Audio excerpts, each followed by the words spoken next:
Hello friends, तो स्वागत है आपका इस फिर से एक और नए वीडियो में, जो कि आपको फिर से पढ़ाया जाएगा वन लाइनर, बहुत ही इम्पोर्टेंट क्वेश्चंस।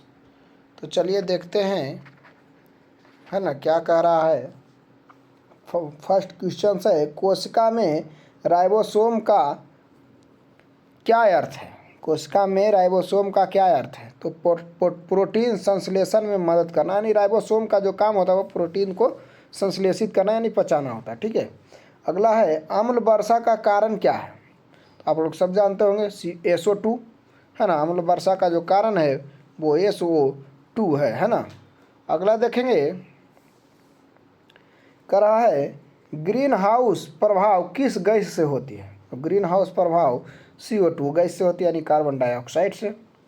अगला है, वाशिंग सोडा का रासायनिक सूत्र क्या है। वाशिंग सोडा का रासायनिक सूत्र जो होगा CaSO4 इंटू H2O। ठीक है, वाशिंग सोडा का रासायनिक सूत्र CaSO4 इंटू H2O है। आप लोग रिवीजन करने के लिए हमसे जुड़िए, और बहुत ही फास्ट रिवीजन करवाते हैं। मात्र 10 से 15 मिनट में लगभग 100 क्वेश्चन के आसपास हम रिवीजन कर देते हैं, है ना। तो आप लोग सुनिए, देखिए, है ना। 2 बार इस वीडियो को आप देख लीजिएगा तो कंफर्म हो जाएगा, है ना, सारे क्वेश्चन। चलिए देखते हैं नेक्स्ट। मलेरिया किससे होता है। मलेरिया जो होता है वो मच्छर से होता है, लेकिन मच्छर में कौन सा मच्छर, मादा एनोफिलीज मच्छर से होता है ना।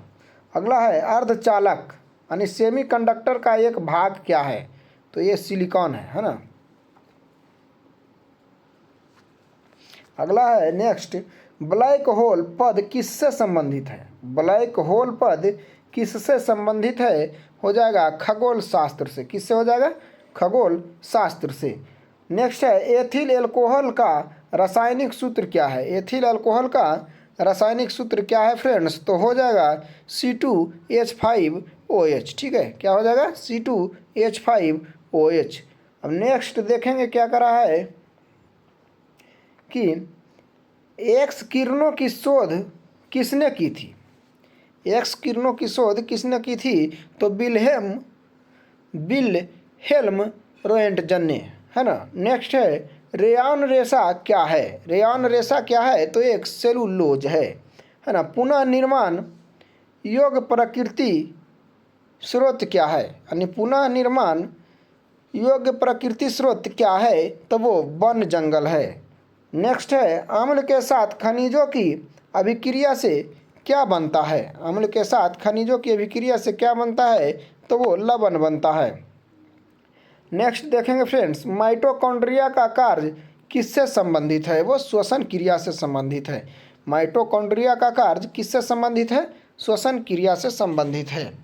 आगे देखेंगे, माइटोकॉन्ड्रिया को हम लोग क्या कहते हैं, पावर हाउस, है ना, यानी कि ऊर्जा गृह। नेक्स्ट देखेंगे, भारत में सिंह किस जंगल में पाए जाते हैं, यानी सिंह किस जंगल में पाए जाते हैं हमारे भारत में, तो वो गिर राष्ट्रीय उद्यान में सिंह पाए जाते हैं। नेक्स्ट है, एनीमिया किसकी कमी के कारण होता है। एनीमिया जो है रोग है ना, वो किसकी कमी के कारण होता है फ्रेंड्स, तो वो आयोडीन की कमी के कारण होता है।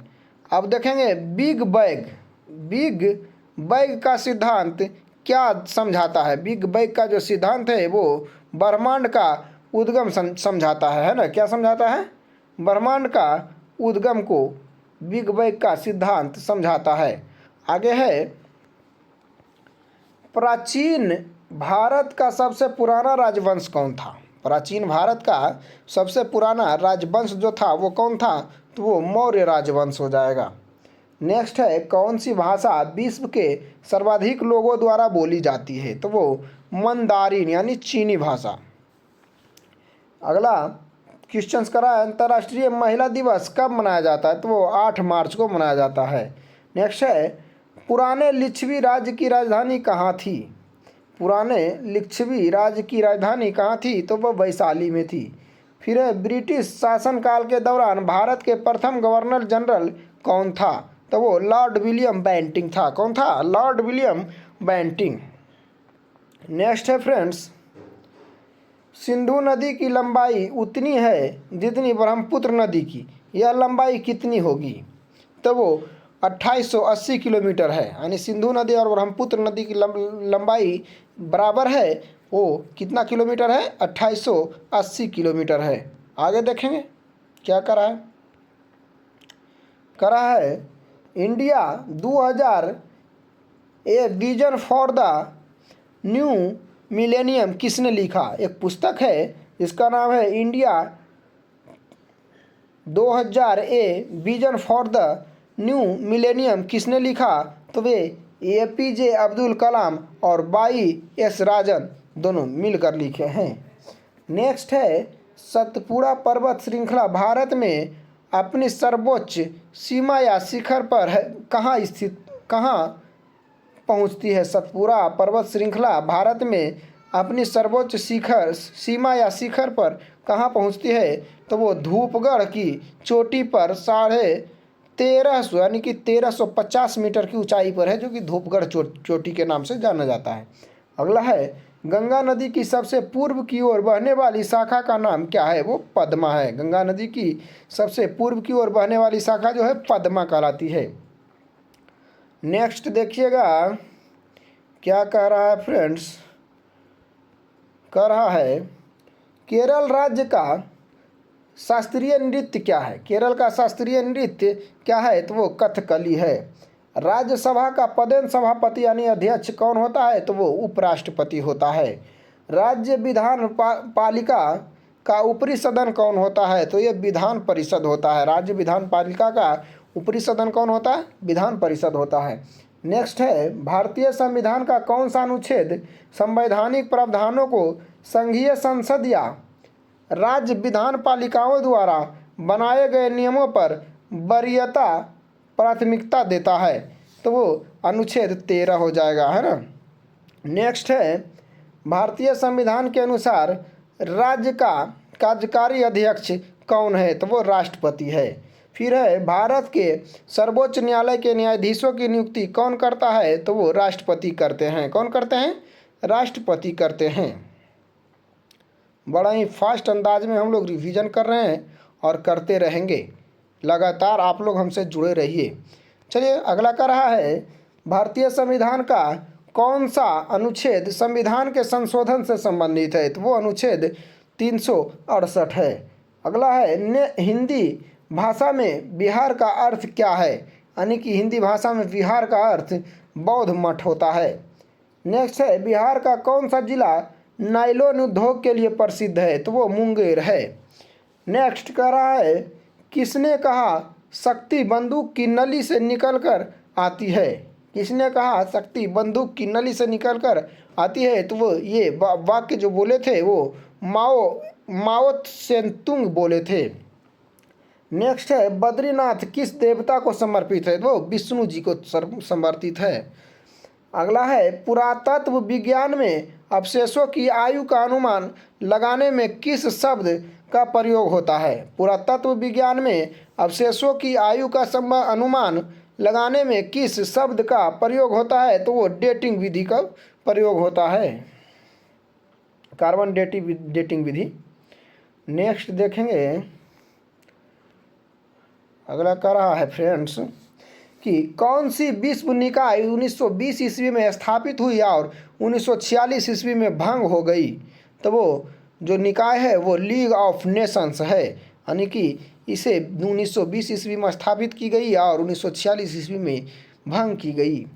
नेक्स्ट है उस खगोल शास्त्री का नाम बताएं जो एक क्षय तंत्रिका रोग से पीड़ित थे और केवल कंप्यूटर के माध्यम से ही अपनी बात कह पाते थे। तो हो जाएगा स्टीफन हॉकिंग्स के द्वारा, है ना। नेक्स्ट है चंद्रचूड़ समिति की रिपोर्ट किससे संबंधित है? चंद्रचूड़ समिति की रिपोर्ट किससे संबंधित है? तो वो है मैच फिनिक्स और शर्त लगाना से, है ना। मैच फिक्सिंग और शर्त लगाना से चंद्रचूड़ समिति की रिपोर्ट से संबंधित है। नेक्स्ट है भारत की हरित क्रांति के मुख्य निर्माता का नाम क्या है? भारत की हरित क्रांति के मुख्य निर्माता का नाम MS स्वामीनाथन है, जो कि आप सब जानते होंगे। नेक्स्ट है भारत के सर्वोदय नेता लोकमान्य जयप्रकाश नारायण की जीवन काल क्या है, यानी वो कब जन्मे और कब उनको मृत्यु प्राप्त हुई, तो वो है 1902 ईस्वी से 1979 ईस्वी के बीच, है ना। यानी कि उनका जीवन काल 1902 ईस्वी से 1979 ईस्वी तक की है। आगे क्या करा देखिए, किस देश ने सरकारी सेवाओं के लिए सर्वप्रथम प्रतियोगिता परीक्षा शुरू की। किस देश ने सरकारी सेवाओं के लिए सर्वप्रथम प्रतियोगिता परीक्षा शुरू की फ्रेंड्स, तो वो हो जाएगा चीन ने। नेक्स्ट है, भारत में राष्ट्रीय आय लेखा समंक किसके द्वारा प्रकाशित किए जाते हैं, तो वो हो जाएगा केंद्रीय सांख्यिकी संगठन के द्वारा।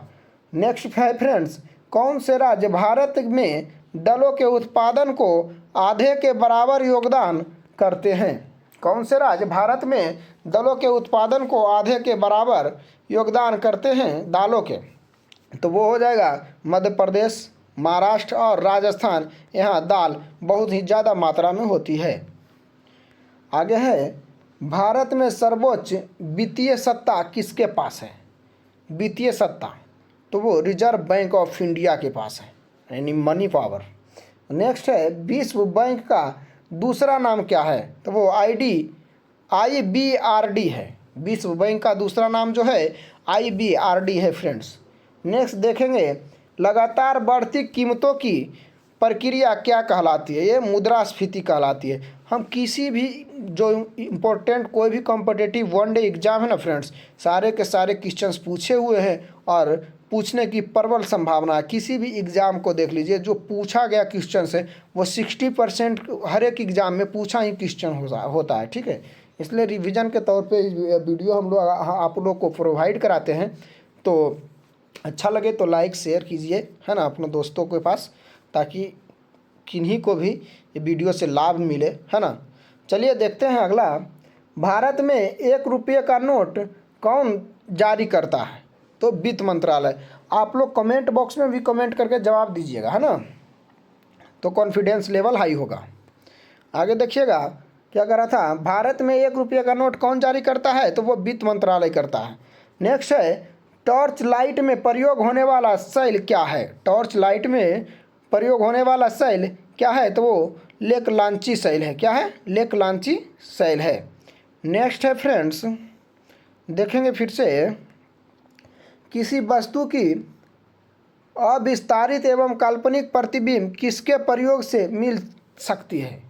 किसी वस्तु की अविस्तारित एवं काल्पनिक प्रतिबिंब किसके प्रयोग से मिल सकती है, तो वो साधारण दर्पण से होगी, है ना।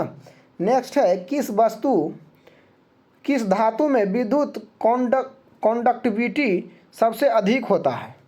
किस धातु में विद्युत कंडक्टिविटी सबसे अधिक होता है, वो तो चांदी यानी कि रजत में। नेक्स्ट है, किसी वस्तु पर पृथ्वी के गुरुत्वाकर्षण को क्या कहते हैं, वो भार कहते हैं। किसी वस्तु पर जितना भार होगा उस वस्तु का, उसी हिसाब से उसके पास उसको गुरुत्वाकर्षण लगेगा, है ना। नेक्स्ट देखेंगे, जब कोई वस्तु पानी में डुबोई जाती है तो उसके भार में कमी किसके बराबर होती है ना। जब कोई वस्तु पानी में डुबोई जाती है तो उसके भार में कमी होती है, वो किसके बराबर होती है, तो उसके द्वारा हटाए गए द्रव्य की मात्रा के बराबर होती है ना। क्या होता है ये, हटाए गए द्रव्य के मात्रा के बराबर होती है। नेक्स्ट देखिएगा, कह रहा है, परमाणु नाभिकीय विखंडन कैसी प्रक्रिया है। परमाणु नाभिकीय विखंडन कैसी प्रक्रिया है, तो यह है, इसमें भारी नाभिकीय हल्के नाभिकों में टूटती है, यानी भारी नाभिक हल्के नाभिकों में टूटती है तथा ऊर्जा निकलती है। इसे ही परमाणु नाभिकीय विघटन कहते हैं। नेक्स्ट है, न्यूटन के गति के तीसरा नियम क्या है, तो ये प्रत्येक क्रिया के लिए बराबर व प्रतिकूल यानी विपरीत प्रतिक्रिया होती है, उसे न्यूटन के गति का तीसरा नियम कहते हैं। जैसे कि बंदूक से गोली चलना, है ना। तो चलिए मिलते हैं फिर से नेक्स्ट वीडियो में, तब तक के लिए धन्यवाद। अगर आप लोग को हमारे क्लास अच्छा लगता है तो लाइक शेयर सब्सक्राइब कीजिए, और हो सके तो कमेंट बॉक्स में कमेंट करके जवाब दीजिए। मिलते हैं नेक्स्ट वीडियो में, तब तक के लिए धन्यवाद।